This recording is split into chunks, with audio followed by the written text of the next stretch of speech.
విజయదశమి పర్వదిన సందర్భంగా హిందూ బంధువులందరూ కూడా హృదయపూర్వక శుభాకాంక్షలు తెలియజేస్తూ ప్రపంచవ్యాప్తంగా ఈరోజు ఈ విజయదశమి పర్వదినాన్ని ఘనంగా నిర్వహించుకుంటా ఉన్నారు. శ్రీదేవి నవరాత్రి ఉత్సవాలలో భాగంగా ఈరోజు విజయదశమి జరుపుకుంటా ఉన్నాం. మనం 9 రోజుల పాటు దేశవ్యాప్తంగా ఇతర దేశాల్లో కూడా ఇవాళ దేవి నవరాత్రి ఉత్సవాలను ఘనంగా జరుపుకున్న పరిస్థితి. ప్రతిరోజు అమ్మవారిని ఒక రకంగా ఏదో రకంగా అలంకరించడం, దేవాలయాలను అలంకరించడం, బతుకమ్మ తల్లి పూజలు చేయడం, అమ్మవారికి అన్ని రకాల పూజా కార్యక్రమాలు ఒక ధార్మిక చింతనతో భక్తి భావంతో మన కార్యక్రమాలు ఏ ఆటంకాలు అపశృతులు జరగకుండా ఒక భక్తియుత ధార్మిక వాతావరణంలో శ్రీదేవి నవరాత్రి ఉత్సవాలు జరపడం జరిగింది. ఈ రోజు చివరి రోజు విజయదశమి పర్వదినాన్ని ఘనంగా ఒక భక్తియుత వాతావరణంలో నిర్వహించుకోవడం జరుగుతూ ఉన్నది.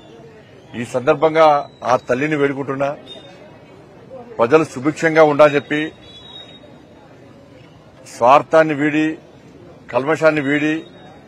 ఒకరికొకరు సహకరించుకొని ఒకరి బాధలు ఒకరి కష్టాలు భాగం పంచుకొని అందరూ ఒకరికొకరు సహకరించుకొని ఒక మంచి సమాజ నిర్మాణం కోసం, సమాజం యొక్క సంఘటితం కోసం, దీని ద్వారా భారతదేశాన్ని ఇంకా శక్తివంతమైన దేశంగా ప్రపంచంలో తల్లి భారతమాతను విశ్వగురు స్థానంలో ప్రతిష్ఠించాలని చెప్పి ప్రియతమ ప్రధాని నరేంద్ర మోడీ గారు అయితే కంకణ బద్దులే ముందుకు సాగుతున్నాడో రాజకీయాలకు అతీతంగా వారికి అండగా ఈ దేశ ప్రజలు ఉండాలని చెప్పి ఆ శక్తిని నరేంద్ర మోడీ గారికి ఆ దుర్గమ్మ తల్లి అందించాలని చెప్పి మనస్ఫూర్తిగా తల్లిని వేడుకుంటూ, ఎవరైతే